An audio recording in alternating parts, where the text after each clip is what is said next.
Paranormal Karen, she's so spooky. Paranormal Karen, funny too. Paranormal Karen, she's so spooky. Oh, and did I mention she's funny too? Yeah, cha-cha-cha. Hey, everybody. Welcome to Paranormal Karen. Already laughing, already 15 minutes. Just, hello, I'm going to hit record 15 minutes later. Angela Lovell is here, and we just talked about everything, and welcome to the show, by the way. Thank you. And I mean, I disclosed some stuff that I couldn't talk about really publicly. You and I, the planning and the stuff that's going on. Oh my God. Right. So, yeah. So I was telling you about the new company I found, or my friend sent to me, called Go Leaf. I believe it's called Leaf, that has vegan freeze-dried meals, and you just add water. And we were both talking about hotels and stuff, not necessarily the apocalypse. But when I said it and you were talking, my right ear started to ring. And so I'll tell you, it was always my left ear, and it just started to switch. What is your interpretation of rings? There's ringing, and then there's bubbling. Do you know what I mean? Bubbling? It's like I don't know how to describe it, but it's not quite a ring, but it's my ear doing something else. Okay, so here's something I always like to do when because it's so easy, right? Like, it's just so easy. You have to figure out where your strengths are, where your psychic gifts are first, you know, like, because everybody's different.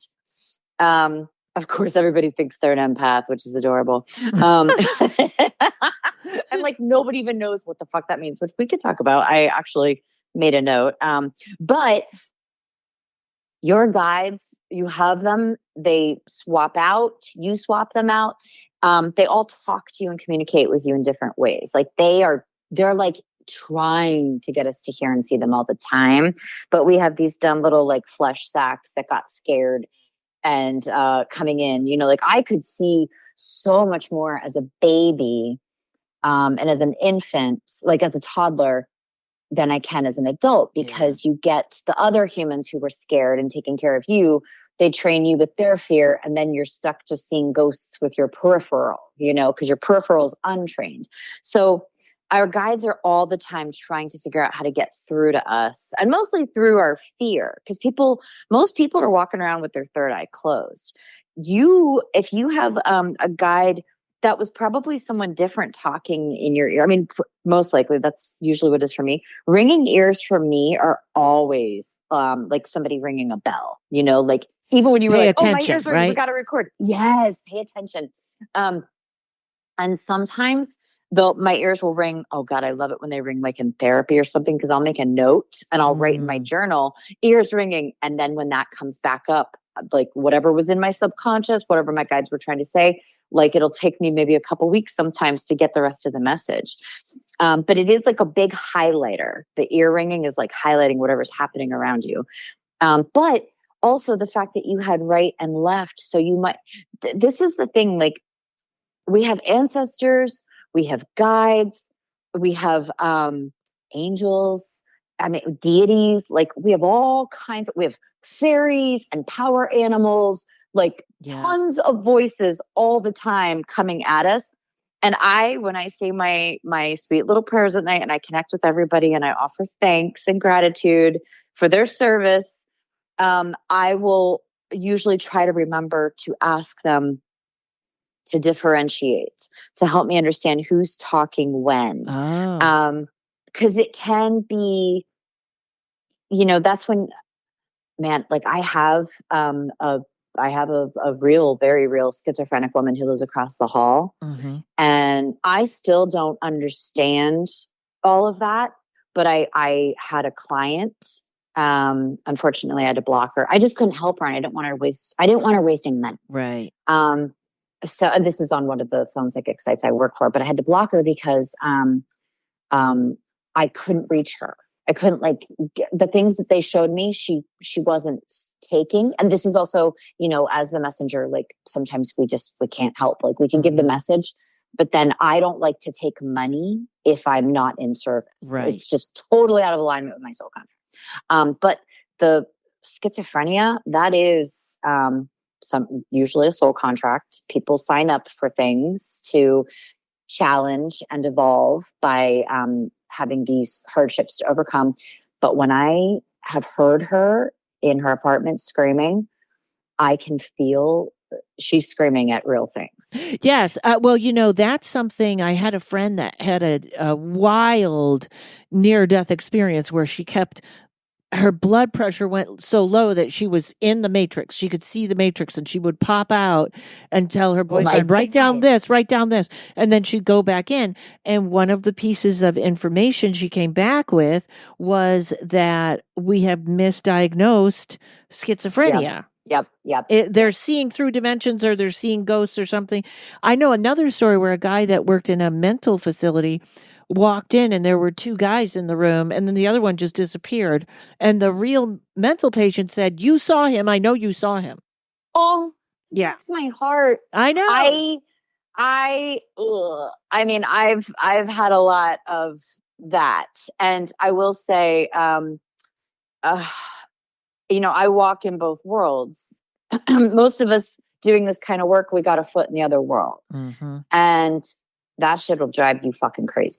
Yeah. You crazy. My apartment is starting to act up. I was in the one that wasn't haunted, and now it's really starting to act up. And it's pretty intense, but we're there now, aren't we? Yep. Like you can't turn it off now like you used to be able to. Nope. And, even I always consider it child abuse that my parents would keep me in homes that were so severely haunted, and that people had suffered violence, and granted, they were just poor, dumb people. My mom is also a medium. So she suffered in there as well. And it was such a great deal because the house was so haunted. We moved into this house when I was 4. And every time people found out we lived there, they're like, "You moved into that house?" It was bad. The stuff I saw in there, it was traumatic. But now, as you develop these skills, you learn psychic protection. Mm-hmm. And it's funny, I have this friend, and we're going through it right now with some of the stuff I told you about in my building. And we were out a couple weeks ago, and somebody threw a drink and it got on her, and she had to just leave. And she goes, "I will go crazy." She's like, "I go full thug. I can't. That is how I am with ghosts now. If I'm in bed, because I had, they come in, people always think it's Samhain, it's Halloween, but I get them the most around Christmas. And Christmas Eve, oh my God, it was 5 a.m. So it was Christmas morning. My cat was sleeping next to my head on my pillow, and I had a whole bunch of them rush my bed, a whole bunch of spirits, earthbound spirits, full on ghosts, not guides, huge difference. And it scared her so badly that her claws came out, and she ran across my face with all her claws out. My face was ravaged on Christmas Day. Was this in Florida or in LA? Yeah. Oh, yeah. Oh, so many ghosts were talking in Florida. It was wild. Here, they're quieter, I think, because it's so noisy. They go find their little quiet places. Also, in the building you're in, they might be occupied by other things. Oh my God. Well, this building, I'm in I'm in a weird warehouse loft, not quite livable.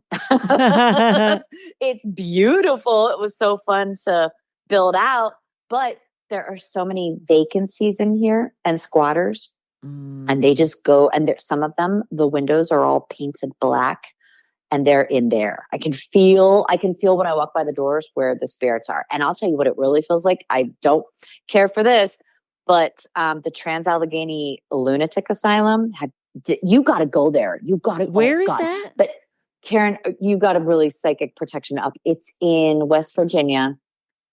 It is the most haunted, horrible place I've ever been. Things followed you home, didn't they? Yeah. Remember this. Don't go inside. Just go feel it from outside. But don't go inside. I don't think it's worth it to go inside. They are there are portals open on the top floor. So it's not just it's not, if it were just like the ghosts of all the lobotomized. Okay. That's so sad. And I consider feeling lobotomized earthbound spirits, those are murders. They murder people with, that's a partial murder, a lobotomy. So they performed like 3,000 in there. And the place was open since before the Civil War. I mean, it's insane. But some of the stuff I saw in there, they had subhumans in there. They had the portal. Anyway, it's fun to feel from the outside. Don't go in. I loved it from the outside. I spent the night in there, and nope. I had to get I was getting red light therapy. It was like my body was poisoned by these 13 attachments I came home with. 13 attachments.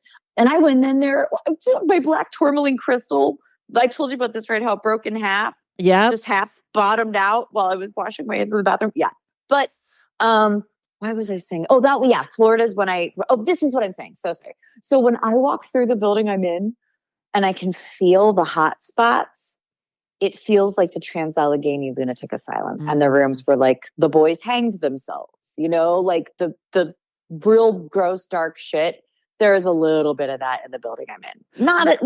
Nothing can't really touch the Trans-Allegheny, but it's still unpleasant. And there was a guy who hanged himself. I hang out with his girlfriend now. She's still in here. Crazy, crazy people. It's all these people with bad credit, or they're cooking drugs in here, to be honest. It's a lot of drugs in my building. Well, you know what else? That downtown area, something that we almost never talk about. That was I'll find the name of the case where they found the girl in the water tower. Oh yeah, the Cecil. I walked by yesterday with this foster dog. Now, what is in the Cecil now? Because of the Cecil or the Cecil? That place is, I think it's the Cecil, Hotel Cecil, right? Mm-hmm. Cecil. I think it's Cecil, but we're spelling it the same. It might be Cecil. It's so haunted. That place is so haunted. But I think she was just severely depressed. But I will say, I don't know if I've ever told you the story about my birth and the demon that tried to steal me out of my mother's stomach, but then it killed my uncle. Hold that story, because we'll get to that. But I want to go back to the Cecil for a minute, because is it still the Cecil? I thought they knocked it down and made it something else. No, it's still there. I see it all the time. Oh, did you ever go in? Can you go in? I think it's still a weird little transient kind of like rent rooms for cheap. Let me look it up on my Hotel Cecil. Cecil Hotel Cecil. Yeah, it's less than 2 miles from where I live. Okay, so 3 stars. Yes, and that it's super cute now. They have breakfast. They have waffle. Well, they also had women dying in the water. So that all those people were drinking it and bathing in her. Yes. And so for people that don't know, there is a very odd, you can look it up, a girl named Alyssa Lamb. There's a video just before she disappears where she's going out of an elevator, like she's worried someone's around the corner, and it's the last thing you see of her. Now, a little thing that people don't know was before that happened, I have friends that write for Conan or wrote for Conan. She tried to go to the show and they couldn't let her in because she was so weird in line. Like they were She had an attachment. Yeah. Either attachment or probably schizophrenia too. I think there was some medication stuff, but still no one can figure out, folks. She disappears. This weird tape in the elevator shows up, and then they find her in the water tank, like days later, right? Like the people, the water was contaminated. People started complaining about what the water smelled like. The smell, yeah. But the Cecil, even before that, the history is crazy. In fact, I think American Horror Story did sort of a part of that. But it's also, if I am in LA, we're going because and I don't know, I don't want to stay there because it's gross. No, hell no. But we don't need attachments. No. I know. Yeah, it's gross. It looks cute in the photos, but that's the thing. Like paranormal investigations, yes. When you sleep somewhere, you Yeah. are way more vulnerable. And Yep. I mean, it's just, well, the thing that I was going to say, spirits, those attachments and things, they can twist you up.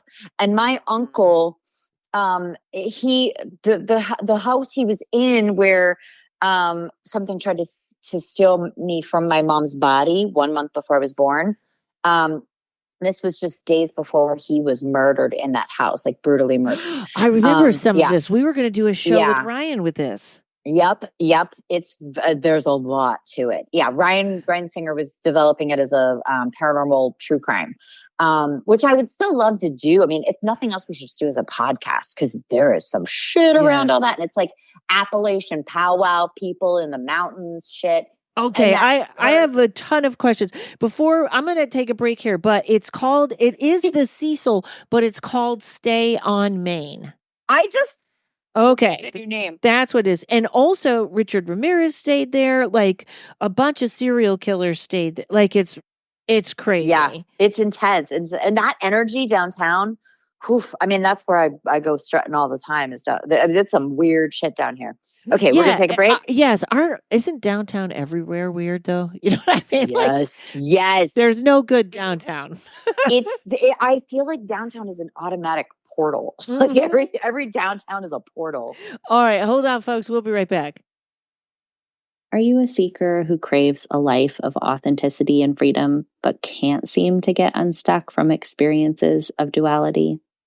My name is Z, and I spent years stuck in victimhood, craving enlightenment, but trapped in a cycle of 2 steps forward and what felt like 100 steps back. I felt like I was drowning in fear and shame until I started learning about the nervous system.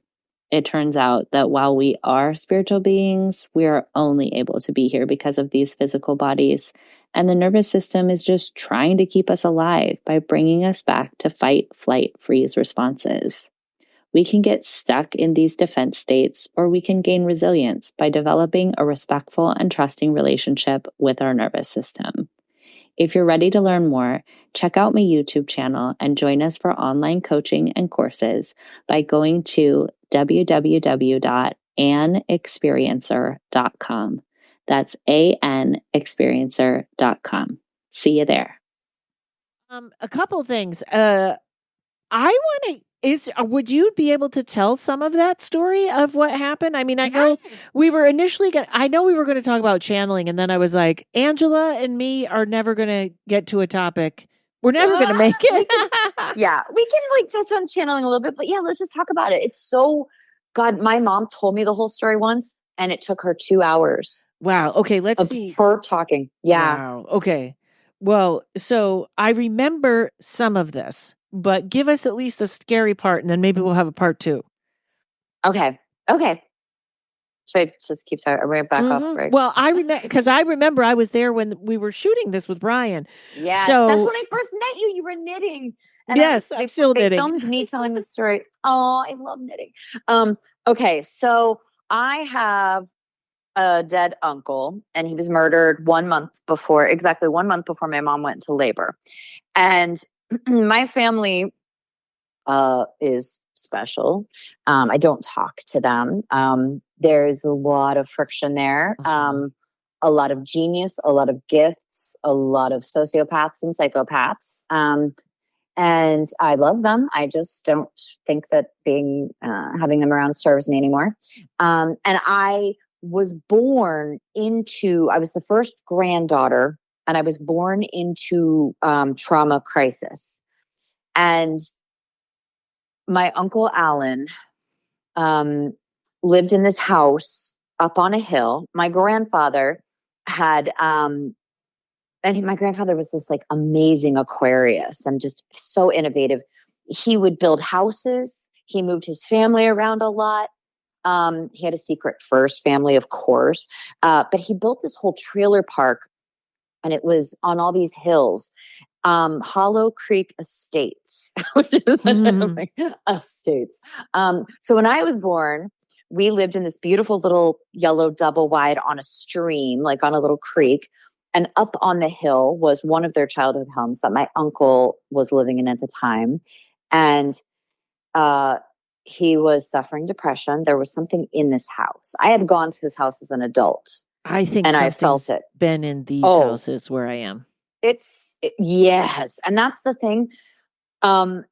You see these movies where they're like flushing the demons out or flushing the ghosts out or getting them into the light. Most of these things are not that easy. Like most of these things are, like how aliens put devices in us and use us to power their spaceships. Okay. That's the thing. The entity, it's so vast. There's so much.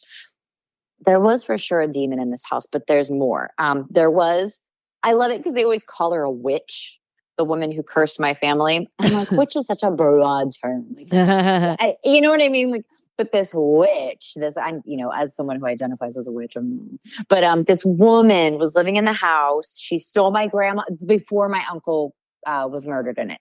Stole my grandmother's best friend. It was a whole thing. And then they evicted her from the house because she stopped paying rent.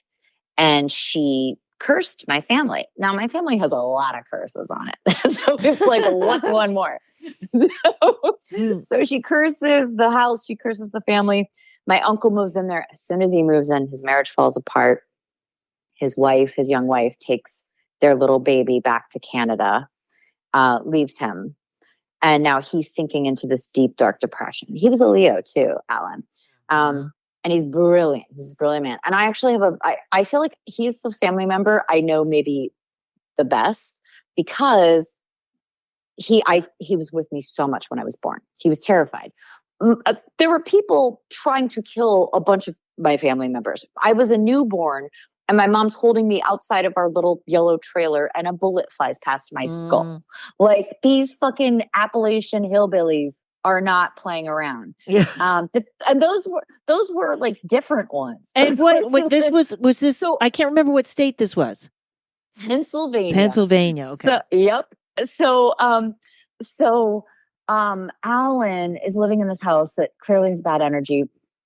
My mom and my dad, he begs them to sleep over. They sleep in his bedroom, which was my mom's childhood bedroom. They sleep in his bed while he sleeps in his son's bed, which is so sad. He misses his little boy. He begs him to sleep over one night. Don't leave him. Don't drive down the hill. Go home to bed. My parents are lying in bed. And God, growing up, like my grandfather, my dad, my mom, everybody in my family had the best ghost stories I've ever heard in my life. And I loved this one because this is the one about my near demise. So they're lying in bed and it's like 4 a.m. and they're not saying anything. And my mom said it was an hour after they went to bed and she was terrified to even breathe these words to my father. She said, "Are you awake?" And he whispered, "Yes." And she said, "Do you feel that?" And he said, "Yes." And my dad has a similar story of what this was from his childhood of what was happening in that room. And when I asked my mom, what did it feel like? She said, "I knew if I fell asleep, whatever was in that house was going to steal your soul." Wow. Yeah. And I like to think I got a real yummy soul for starters, because this isn't the only time something's come for it. But they lied awake all night. As soon as the sun came up, they left. And that was the last time they saw my uncle. So then he and my mom had a fight over the phone, which she always punished herself for, that, he leaves this world. They're in the middle of a fight. But she wakes up one morning, she looks out the window, she sees there's no smoke. This is November. There's no smoke coming out of his chimney. And she's worried. She sends her dad up. Her father and her younger sister found him in my mom's childhood bedroom where they had just slept a few nights prior. He's nude. There's a gunshot wound behind his right ear. And it looks like he's crying blood and he's propped up against the wall. And it looks like he's crying blood. What is that? Yeah. Blood like it came out as the eyes? Has eyes. Mm-hmm. And there are glasses in the kitchen, all like dirty from red wine, a whole bunch of them, but no fingerprints. Everything was wiped down, no fingerprints anywhere. And the gun, he was killed with his own gun. And it's also wiped down from fingerprints. Like the whole thing is clearly somebody murdered him. Now, it was written off as a suicide because this is bumblefuck PA and cops don't want to do their job. And, what part of Pennsylvania was that? Can you say? This, God, what was this called? So Landmarks, it's near Harrisburg. Okay. Hollow Creek, I think Hollow Creek Estates is still there. Near Lewisberry, near Ski Round Top is where we grew up. Racers Ice Cream. There's a whole bunch of crazy, like real crazy shit around there. You know, right outside of Harrisburg, I had a friend that lived in York, and it was weird. Yeah, it's York. Yep, that's where I grew up. Oh, it's weird. Man, yep. My two childhood best friends, the one was born in the hospital the day before me. Her LinkedIn photo, I haven't talked to her in forever, she's got a freaking pentagram around her neck. The other one joined up with all those famous writer witches from York. I forget their names, Raven something or other. Real wild witchcrafts in those areas. Yeah, and a lot of spirits. Yes. So intense. I don't know which is more haunted, Pennsylvania or Ohio, but those two states. Same thing. Yeah, I feel like both of them. It's like the same kind of weird ass energy. Well, but I'll tell you what too, Karen, when I went to that house as an adult, because I started to write about this, and I went with my childhood, one of those witches, drove me up the hill, and I'd never seen a picture of the house. And now there are a whole bunch of houses. I could feel which house it called to me. It was like, you. And I walked right up to the door. I knocked on the door. Super creepy man with a super creepy kid. And Jenny and I got real bad vibes about all of it. It was awful. Answered the door, said fucked up shit to me, knew who I was. Whoa. It was all beyond disturbing. We got the fuck out of there. But first, I started to walk around to the back of the house where I could feel, some stuff had gone down. I started to walk around. And this is when my guides were like, no. And I just laughed. I was like, yeah, I don't need to feel it.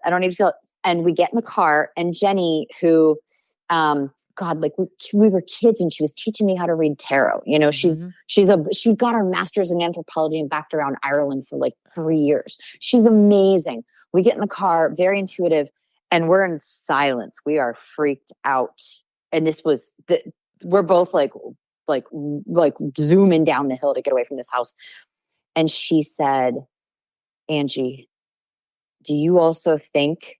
And I said, that they didn't go there to kill him. They just went there to beat him up. And she goes, yeah.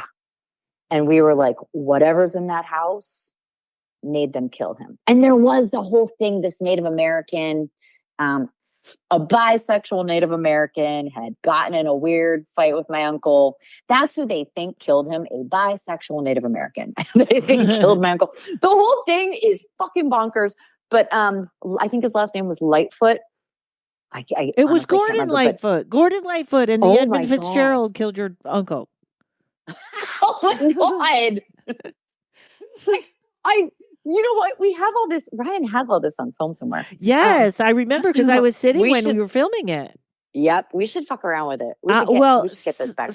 So I do think, like, I have often wondered if I was influenced here by this house, like not the one I'm in now, but I'm across.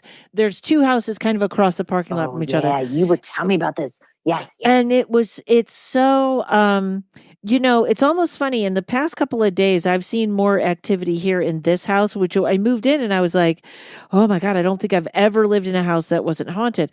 But the last 2 days have been a little weird here. And so I don't know, but I had another person, a non-woo-woo friend who moved into a house once, and she said she couldn't do anything but lay down and sleep. Her kids were like, what is wrong with you? Like something just grabbed a hold of her and took all her energy. Yep. They eat you. Yep. They eat you right up. When I got back from Trans-Allegheny, I couldn't stop coughing. Nothing was wrong with me. Couldn't stop coughing. I was and when I would go to sleep, there were all these creepy little teenage boys in my room. It was awful. But so the earthbound spirits will attach. They'll get in your furniture and stuff. When we moved from Pennsylvania all the way to Florida, that haunted house in Pennsylvania, when we first moved into it, it would do these things. It was very, it was bold. It was very in our face about being haunted. All the lights would be on when we come home at night and the doors would be hanging open. And when we got to Florida, we were like, yay, new house, new us. The house we moved into in Florida was like built in the 80s. It's a newish house. We came home the first night, all the lights were on and the doors were hanging open. And we were like, fuck. But I also will say, sometimes you get good attachments. Because did I ever tell you about Jennifer, who I got from Florida just the last time I was there? No, tell me a good attachment. Oh, I love her. She is very invested in the men I date. She's very invested in my dating life. But when I was in Florida, I've never told you this story. I don't know who I told this story to. I had somebody in my cute little Riverside apartment who would turn on the lights. She'd talk to me through the lights. And one night I'd taken a shower. I was doom scrolling. I was in my bed. All the animals, I have a king size bed and I have 4 cats and a chihuahua. And we're all in bed and I'm in a towel and I'm scrolling. And all of a sudden, my little black cat Roo starts to puke way up in the corner of the bed. And I jump up because that cat puke is not hitting the bed. I'm going to push her onto the floor. I jump up, but when I jump up, I don't realize like the floor is slick. So I slip in my towel and I see my towel fly off as I'm going upside down on the floor. And I see 5 animals launch overhead because they're so scared by me falling. Run out of the room. I hit nude, huge thud. My poor neighbor's sleeping. It's like 2 a.m. And I just start laughing. And I'm thinking, God, it sucks that I'm all alone because that would have been so funny for someone to see. I vaguely remember this. I told you this, right? Yeah, yep. And Jen was like, you're not alone. And I loved that because I just lost my whole family. Like I was lonely and she showed up. So I would be like, I had this like piece of shit, super hot Scorpio bartender I was texting one night who bragged to everybody that he was going to get some of that witch pussy. And he was like courting me, but then he's just telling everybody he's going to get that witch pussy. But don't worry, I already bought witchpussy.com. I'm like, okay, but that's genius. So I'm texting him and I'm like, oh, should I send this? And she puts the light on. She is when I'm dating an unworthy man, she tells me right away. And she's never been wrong. So one night when I was doing my mediumship course, this is on my Instagram. She put the light on for everybody while I'm sitting there ringing the bell. And Shuggy, my little ghost cat who no one sees, is in the room. Nobody else is there. It was crazy. But so Jennifer, I learned, I was out with some friends from high school and some new friends, and they started to talk about this murder, this unsolved murder. Now, I didn't know who Jen was. I didn't know who she was. I had seen her. She had blonde hair. She was beautiful. The first night I slept there, I hadn't gotten a bed frame yet, just my new mattress, and I'm on the floor. And it was one of those old apartments where all the doors open to the 2 bedrooms. You could run a circle around. She was nude, running a circle with all my animals. And I was like... And you're seeing this in your mind or you see it right out? Oh, I could see it right out because I was half awake. And that's also when your third eye is, man, if you really want to channel, stay up for a whole day. Don't sleep. You go into channel automatically with sleep deprivation. It's wild. Because all the trained stuff is too tired. It's just raw and real. So I wake up and I see her and it was like the goddess Diana running around my house. So I had seen her. I knew what she looked like. And I'm out at this bar and these people bring up her murder. And I'm like, oh my God, that's right. She was stabbed to death. I went to high school with her sister, Becky, and Becky was beautiful. Becky's still my boyfriend. I wasn't even mad about it. I was like, well, you gotta be with Becky Duffy. She's the most beautiful girl in school.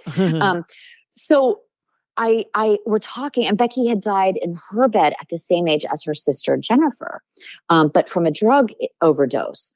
Now, Jennifer was brutally stabbed. And they never caught the guy. And people are saying to me, they're like, Angie, this happened right around the corner from where you live. And I'm like, what? I thought this happened in Daytona Beach. No, 2 blocks from where I live is the house where and I'd heard about this forever. So I go home and I start Googling that day. that we're talking about it, that I'm Googling, is the 30th anniversary of her fucking murder. Whoa. And it's like that part in the movie where like the zoom in and you're like, wah, wah, wah. And I'm sitting there and I'm like, Jennifer? And the light comes on. And it was her. It was her. And I loved her. I had to ask her because I could feel she wanted to be my guide. And she'd been dead for 30 years. She was ready to be a guide and not just an earthbound spirit. And she came to Los Angeles with me. And I love her. And she's like a companion guide, you know? Yeah. Does she, you kind of feel like she's with you. Was her murder ever solved? No, but I did channel with 2 other mediums for the people who took my mediumship course got to do this with us. We channeled and I saw the guy who killed her. He was just some creepy stalker she met at the fucking boardwalk. That place talk about a weird cursed place, that Daytona Beach boardwalk. She met him there. He was obsessed with her. He murdered her. And her roommate at the time, who I always got weird vibes about, she was connected somehow. This female who got stabbed a little bit, real weird stuff. But that guy, he died of a drug overdose, the guy who killed her. And when, you know what was really weird? Because spirits will try to like, when I do seances and stuff, they'll try to like they try to get like in your rib cage. They try to get like in your core. When we were channeling and talking to him, she climbed up inside of me and I let her. He hid inside of me. It was wild. Because she knew him. She knew it was him. She knew him. He had killed her. Yeah. And she was still, obviously still traumatized. But I love her. She's a great sense of humor. She's beautiful. I have not had her sister come to me, who I actually had a relationship with. But Becky, I think, is just resting still. What? I want to jump back to your uncle, too. To get a little more out of that story. So they never found out who murdered your uncle? No, well, they kind of did. So I got some real weird ass criminals in my family. And there was a prison confession. And it got back to one of my own. All right. We're going to use that as the teaser. And folks, we're going to take a break. We'll be right back. Okay. Hey, everybody. How's that spiritual awakening going? I know. Don't worry. Help is here. HighlySpiritualPerson.com is a haven for spiritual misfits and empaths navigating spirituality and mental health. My friend Camille has a plethora of resources on her site to help you on your spiritual journey, even if you're just starting out. It includes individual and collective Reiki sessions, personalized guided meditations, sleep affirmation tracks, and so much more. Camille has so much to offer. She's going to be on my podcast in December. I can't wait to talk to her. Her blog posts and podcast episodes explore spirituality and are great for folks carving out their own path. She has written 2 easy-to-follow guidebooks, one on breathwork, and the newest book is called Manifestation is Easy, and it features 22 step-by-step manifestation techniques, as well as tips and advice on how to overcome the most common blocks and start changing your reality. Go to highlyspiritualperson.com. I promise you will get lost in how much information is in there. It's one of my favorite rabbit holes. There's a prison confession. Do you believe the prison confession? I do. And it came from this guy they saw hiding in his car. And it's like bam, bam, bop, right? Like everybody knew these guys killed him. Oh, sorry. I got spirits moving. All right. I get that all the time. But it never made sense. Why? Oh my God, stop. Somebody's like hitting me on the back right now. You want me to pause? No, it's okay. It's okay. They're going to cool it, I think. There's something I'm not supposed to be talking about. Well, we'll see. Okay, we'll see. They tell me not to say things all the time, and I do. So even because I say to them, whenever I give readings, I say, show me only what they're supposed to know, because I don't want to practice discernment. I'm just the channel. I'm just the messenger. So only show me what they need to know. Oh my God. Okay. Well, they just told me something I don't know if I should. This dog I'm fostering has worms. I'm supposed to take diatomaceous earth. Fine. There. Okay. Okay. Okay. So they knew But they who could. killed Why him. wouldn't they want you to say your dog has worms? That seems helpful. It's not that. Nope. It's not that. It was something before that. Okay. But they're now that somebody else is coming in with that, since I can hear so clearly, they're like, order it. Okay. Okay. Sorry. So Yeah. they knew Go ahead. because one of the guys was hiding in his car outside while they were investigating. Because these are not slick criminals; these are like drug dealers, addicts, alcoholics. He's hiding in his car. There was a woman there that night who they believe was having sex with my uncle, but they think is the one who she like seduced him so that they could all come up the hill. And this is back in the day, nobody lived on that hill. It was just this big creepy murder house. So they think she let the guys in. And then I do think there might have been whenever I have felt his energy, I think he might have been sexually assaulted as well, which is that breaks my heart. The whole thing is so fucked up. But they knew the people because they had threatened him. They'd already threatened his life in public. And he'd already had a fight with the one in public. And then they saw this other guy waiting in his car. So the prison confession, this guy was on his deathbed, and he is not for the record, I am totally pro Indigenous people thriving in this country. I'm just using the description so you know this is a white guy, not the Indigenous bisexual. He confesses. He says all their names that they went up there and they murdered Alan, and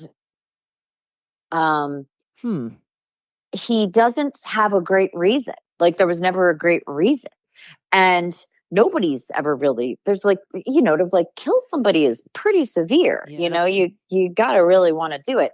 The energy that I felt, absolutely, I believe the house made them do it. Absolutely, the house wanted a blood sacrifice, and I'm not. I know a lot of people practicing a lot of weird magic, and they do their blood sacrifices. And they'll kill toads, they'll kill rats. It's fucked up. Yep. They think that they are. It's preposterous to think you can snuff a life, no matter what you think of that life's rank here. And you spill blood and you don't have a karmic retribution coming to you. Yep. And karma compounds.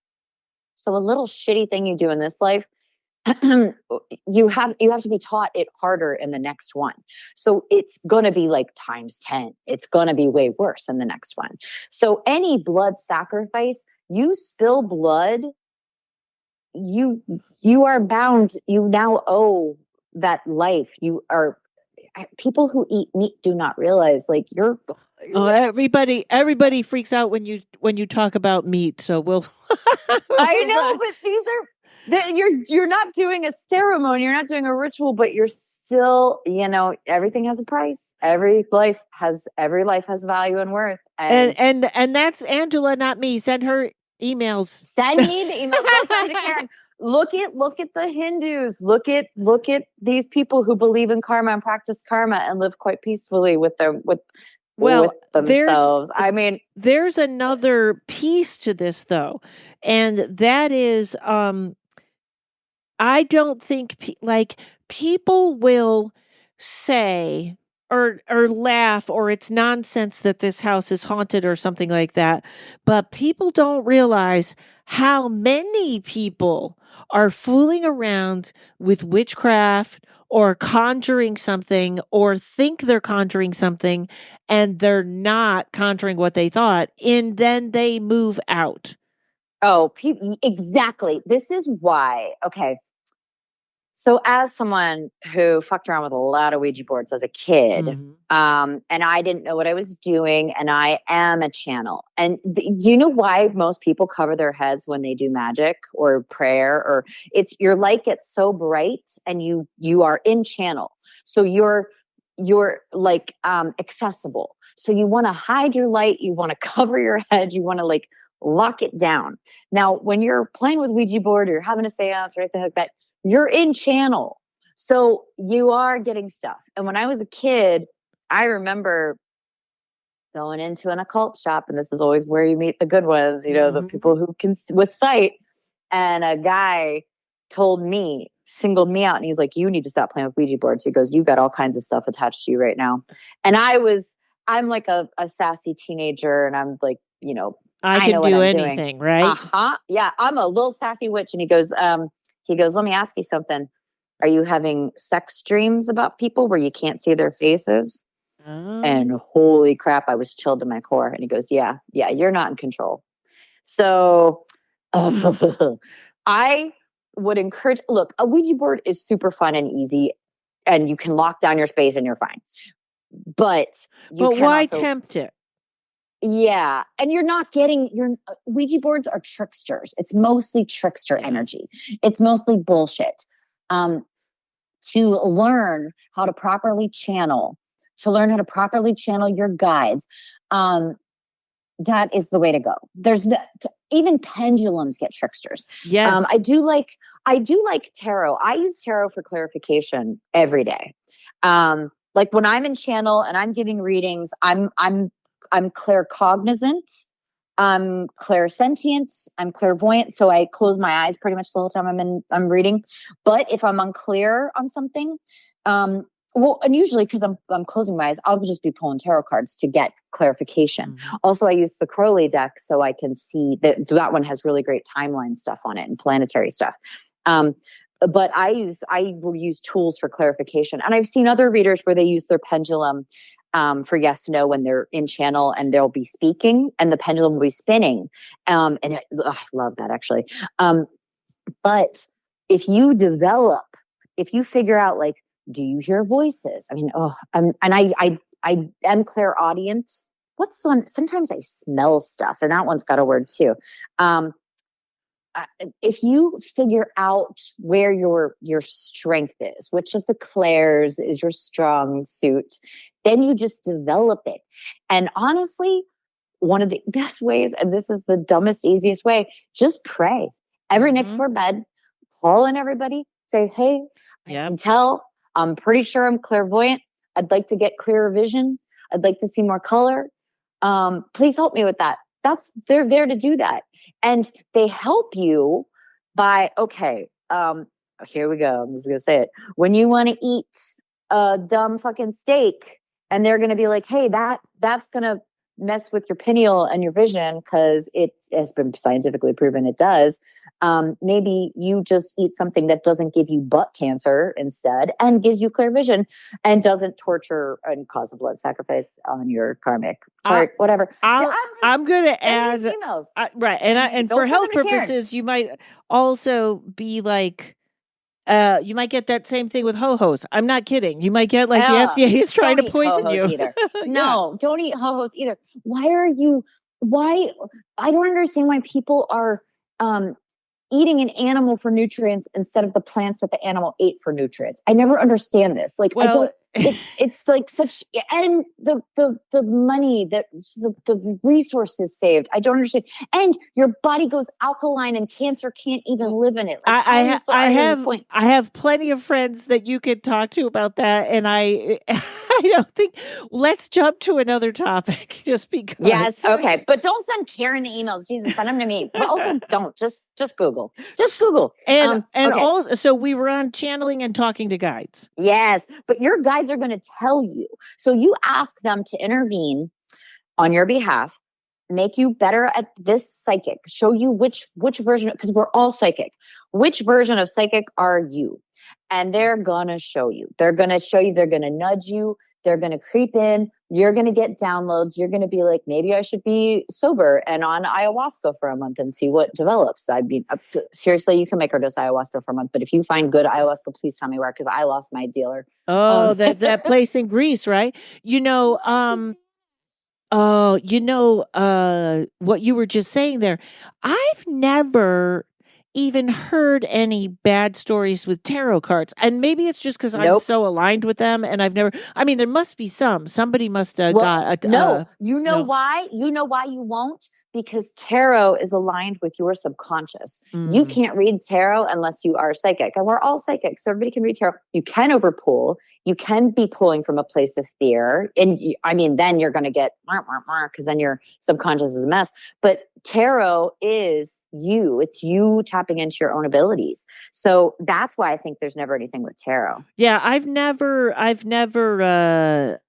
haven't heard any bad stories. Like Ouija board, just famously something, Yeah. and maybe then it got that reputation and made it worse. Because, we all know people that use it alone or all the time and have no issues. But that's also when people conjure stuff in a house. Yep. People also don't realize, certain people just seem more protected than others, or other people can get you might have had no metaphysical or woo-woo stuff at all, and all of a sudden you start lighting candles and you're talking to something awful. Like, I don't know what that key is, who has more, who doesn't, but it is there. Yep. And I'll tell you what, you can be very protected. I had archangels with me when I was a baby. I saw them. I still all the time see them. But horrible things have happened to me too. Yeah. Well, some of that is just learning. Some of that is learning. Like when this house has gotten real active real fast. And instead of being afraid, I was like, okay, so I guess we're leveling up. Yes, Karen. Oh my God. Yes. And my favorite, I moved into this crazy whacked out loft. And I was like, am I safe? And I will tell you what, I would pray every night. I would set intention. I would do all my stuff. I posted to my stories photographs of Mother Mary standing next to my door, videos, Mother Mary next to my window. Mother Mary came in and reminded me that all I got to do is ask. Just ask. And I set them like bouncers. I call her in like a bouncer. And even I had this sweet little, I don't know who she is. She's young, but she died in here a long time ago. This little ghost coming in, and she pissed off my chihuahua, terrified her one night. And she came walking over to my bed, and I was like, no. And I went off and I called a Mother Mary. Christ energy is the best bouncer. And I believe, I'm really, I'm really into the Jesus. I am too. Think Jesus is great. I don't meet a lot of people who are actually Christian, but like socialists and pro-sex work. I really don't meet a lot of those. But the Jesus energy, it'll lock it down fast. And because there's some weird stuff going on at the Vatican, they have attached some shit to the Bible verses. You can use those to get an earthbound spirit out lickety split. It's so interesting because all this started because I found some books I want to read. I want to know about the Sermon on the Mount, and that's it. And I got some books, and I was listening to it on audio, and it was like everything started right then, which maybe then it's a good thing. But also, I'm always asking I want to be more psychic. I want to do mediumship. And so maybe that's being answered, Oh, yes, Karen. Well, even when I was in Florida and all those spirits kept coming at me, that was what I was doing. That was when I was like, and I had done that psychic development course, and then I did the mediumship one. So I was like really into the mediumship, and they were like, Jennifer came from 2 blocks away, But yeah, you're calling it in. You're totally calling it in. We do that all the time. And then sometimes we'll call stuff in and we'll be like, I'm not ready. And we shut it all down. And everybody's different. Everybody has different guides and different strengths. And it is supposed to be scary. That's the thing. There's no pussyfooting around this. It's supposed to be scary. It is. Funny. And that's why. Yeah. Why it is. It just is. You can't have that much faith. I guess if you had a near-death experience or something and you saw Jesus, then I know sometimes people will say, well, I wasn't scared. But I think anytime we're out of our regular thinking, there's a moment of, hey, wait a minute, what happened? Yeah, yeah. And you don't gotta die to see Jesus. I see him all the time. That motherfucker loves witches. I was gonna tell you too, I when I was in England with Sarah Goff, we did 2 retreats, and one of them was psychic development mediumship. And at the end of it, we all sent, my aunt has this haunted inn, and it's haunted by these stable boys. It's haunted by all kinds of orbs galore. It's from like the 15th century, this thing. And we got 5 of these boys these orphans who died in a fire. We took them to the other side, and we got them into the light, and they went to rest finally. And it was sad because there were still I think there were still 6 boys, and they were just too scared to go. And I'll tell you what, I don't know if people know this, how you end up a ghost: unworthiness and fear. Yeah. And you see that light. And it's why a lot of trauma victims, people who died from trauma, don't go, because they're shocked. They're scared. They don't go into the light because, or they feel like they're hard on themselves. They didn't do enough, blah, blah, blah, and then they end up ghosts. Back on topic, they said there was a certain point, if you go before a certain time or date, all the pictures of Jesus, he had a magic wand in his hand. Ooh. Yeah. If you look that up and then all of a sudden you see the tapestries and stuff, maybe he liked a stick, but it was like he would be the master magician, right? Well, Mary was his wife too. Mm-hmm. And they might have just made her. They might have just called her a sex worker because don't even get me started on that. I literally talked to one of my favorite singers yesterday, and I was like, if I write the lyrics to a song called Mary Magdalene Was Not a Prostitute, will you sing it? Because I can't write a song. I don't know if I can write, but I was, makes me crazy. That's why everybody talks about how great The Chosen was. First 10 minutes in, making Mary Magdalene a prostitute, and I was like, not watching it. Yeah. That's what they like to do with the women in the stories. Mm-hmm. It's either, and the fact that Mother Mary has to be a virgin. Right. I'm sorry. This is the dumbest shit. How is this the biggest religion in the world? How is this?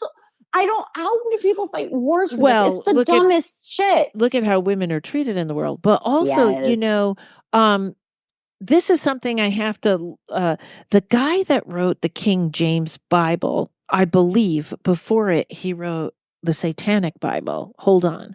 There's I think he was just writing books. Who wrote? Wait, what? I know.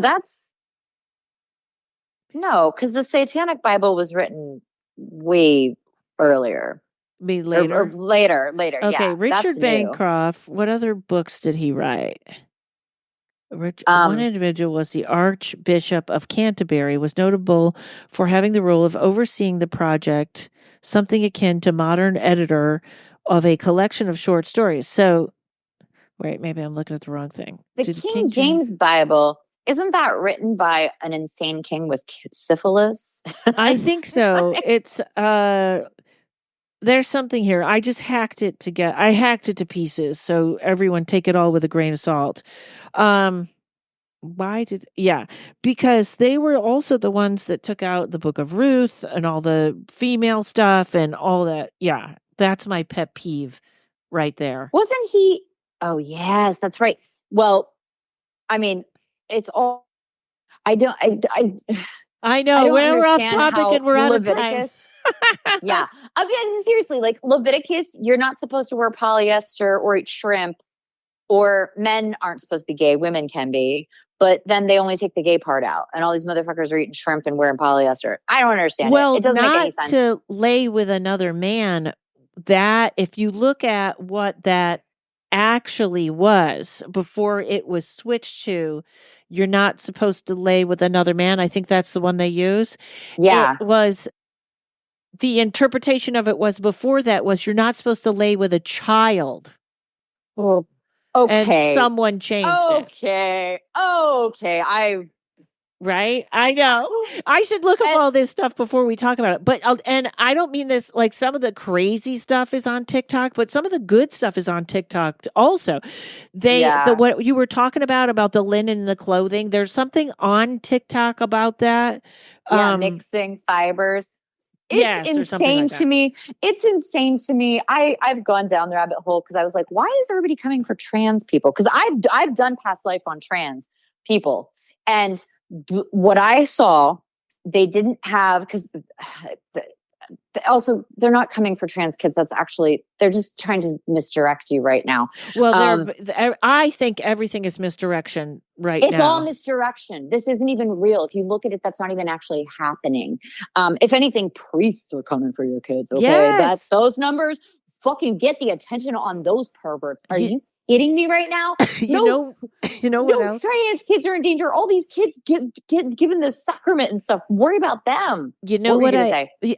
I just feel like because I had a great guest and she went down this road a different way, and then I had my friend Z on, who's Z. I had my friend Z on, so that because I was like, I want you to Xeon would be a cool name. Right. I want you to answer that better than I did in the interview, and they did a great job. But I do think it's the way of mankind in the future. And I also, I love this. There's a book called Big Magic by Elizabeth Gilbert, and I love her. And she also wrote Eat, Pray, Love. And, which I did. That's not my kind of book, but she, I never read it. She was married, I think, twice to two men, and now she's married to a woman.